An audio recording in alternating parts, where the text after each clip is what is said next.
Have you ever felt like a target? Like everyone is coming for you? Like they just want to hurt you?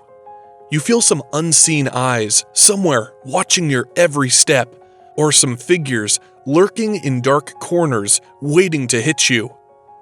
Or have you ever targeted anyone yourself, like going all out to hurt them, their feelings, people they love, and such things? A lot of people in marriages and relationships tend to do this. They want to hurt their partner back for hurting them. It's not uncommon. They give them the silent treatment, or they make the food they hate, and some do even worse and more painful things. They go out of their way to make sure their partner hurts as much as they hurt them. They target their partners. Being targeted is something we Christians will face until the day we leave this earth. Earth is not our home, dear child of God. We are foreigners in a world gone mad, a world that loves wrong and hates right, a world ruled by the god of this world, who is Satan, as we are told in 2 Corinthians chapter 4, verse 4. It is a fact that we are his targets. He seeks to hurt God every day by hurting us. Being a follower of Christ marks you out as an outright enemy of Satan and all his principles. He hates us with a passion, and what that means is that he will come for you. You're his enemy, and enemies are supposed to be destroyed and forgotten. And that is exactly what he tries to do day in and day out, to destroy you, to steal from you, to kill you. Each single day you live, there is a battle to be fought. There is a struggle to be felt, the struggle between sin and righteousness, a push and pull between worldly comfort and a strive to enter the eternal gates of heaven. The struggle between giving in to the desires of your body and staying pure in obedience to the commands of God. Every day, there is a battle that is going on between God and Satan, and respectively between their agents and followers.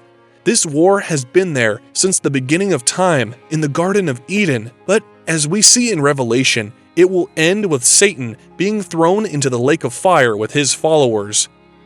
When you get born again, you choose a side. You make a decision to live for God, to fight for your faith, and to uphold Christianity. You make a decision that you're no longer going to be tossed back and forth like the waves in a stormy sea, but that you are going to stand firm in the Lord. You commit to follow the Lord all the days of your life, to love him, to trust him, to obey him, to do what he wants you to do. And just for the record, I assure you that this is the best decision that a man can ever make. However, it doesn't end there. Satan is never satisfied with this. Just because you have gotten born again, it doesn't mean he is not going to harass you anymore. It doesn't mean that he will steer clear of you. In fact, it marks the beginning of serious spiritual warfare. The warfare to get you to backslide. He starts launching his attacks on you. Suddenly, you fall seriously ill. You lose someone you love. You get fired from your job. Your mom or dad gets involved in a car accident, and their chances of survival grow low with every passing hour. You start to question your life decisions.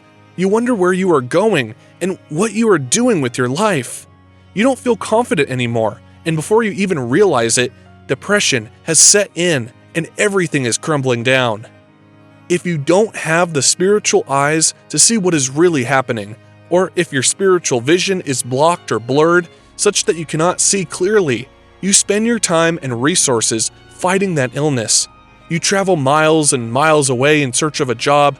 You transfer your children to another school because lately their teachers have been getting on your nerves. Because your mind has been veiled and deceived into believing that there is nothing else apart from what you see, that your life is one-dimensional only, black and white, that nothing is hidden, nothing to be discovered. You certainly end up believing that the way to fight these physical battles that you are facing is through physical and practical means. Argument for argument, blow for blow, court order for court order. And when those don't work, you start blaming God. You wonder why he is letting you suffer. You start losing faith in God. Your problems drag you away from God gradually. You focus on them and solving them. And this is Satan's strategy. This is the very reason why he attacks you with problems. There is more to whatever struggle you're going through than what it looks like. There is more to what you're seeing. There is something unseen in the spiritual realm that is affecting your life in the physical realm. Remember that the physical is not the only dimension in which the universe exists. We live in a multidimensional world whose multiple facets affect each other. What that means is that just as there is the physical existence of the world, there is a spiritual realm as well. These two coexist. They run concurrently. They affect each other, but the physical is more of a manifestation of the spiritual. In essence, the spiritual realm is largely more powerful than the physical dimension of our existence. The physical only corresponds to the non-physical. In that line, physical struggles, in whatever form they may present themselves in, be it a laxity in prayers or lack of motivation for God, be it a midlife crisis or poverty, be it depression or auditory hallucinations, they are all signs that there is an ongoing battle in the spiritual realm. The enemy will do anything to leave you discouraged, doubting, and defeated. What happens in the unseen world affects what happens in the seen world. Satan knows this connection, and he uses it daily over your life. When he attacks, it is not an obvious, red-eyed, and big-horned Satan that you'd expect.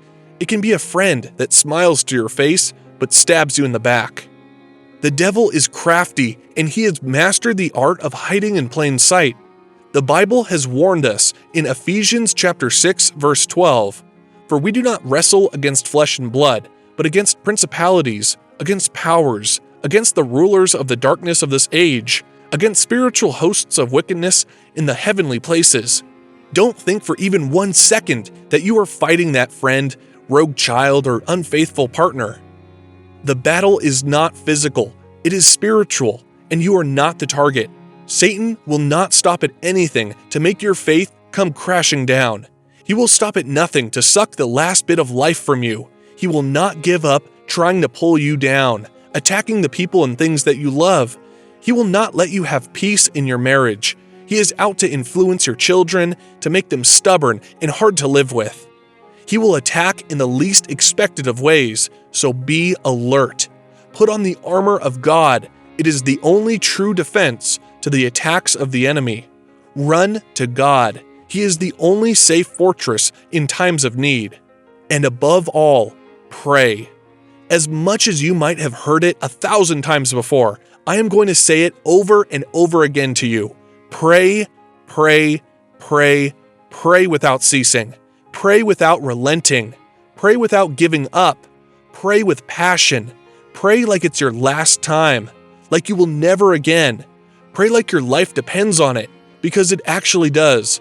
Prayer is everything. It is the key to what you want. It is the key to reclaiming that joy of salvation in the Lord. It is the 100% sure way of keeping safe and sound in the midst of the attacks the enemy will advance on you. So get on your knees and pray. Lift up your voice to the Father Almighty. Lift up your hands to Him. Bow down and worship Him, and let Him take over this battle. He says that the battle is His. So why are you still holding on to it? Why are you calling it your sickness, your debt, your weakness? It is not yours. Jesus took it all on the cross for you, so you would just kneel before Him and let Him handle everything. Let God fight for you. The mountain might seem big, or the sea too deep and stormy to be crossed, but you do not have to do this by yourself. God never intended that you fight the battles alone. He has made a promise in Jeremiah chapter 33, verse 3. "Call to me, and I will answer you, and show you great and mighty things, which you do not know." Call unto God, and He will show you great and mighty things that you have not known. Yes, Satan might be directing attacks at you from all angles. Yes, he might have messed with your most treasured area of life. Yes, he might have done way worse than you thought even without realizing. But he is not going to win. He is a loser, and he will lose over and over again. To you, to God. His time is over now. He has no more chance to destroy you. He has no more opportunity to steal from you, to kill and devour you. Because from this moment on, God has come into the picture. You are no longer the downtrodden man or woman walking desolately down the street. You're now an empowered man or woman of God, a prayer warrior, a champion in God. From now onwards, you're not going to complain about how unfair life is, but you are going to get down on that ground and fight. You will pray like there is no tomorrow.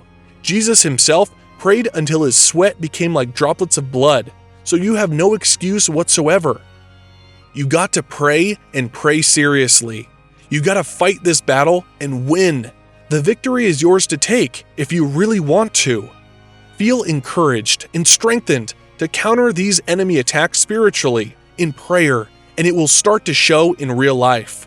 There is no battle that prayer cannot win. There is no challenge that prayer cannot rise above. There is no single thing that supersedes the power of prayer in a believer's life.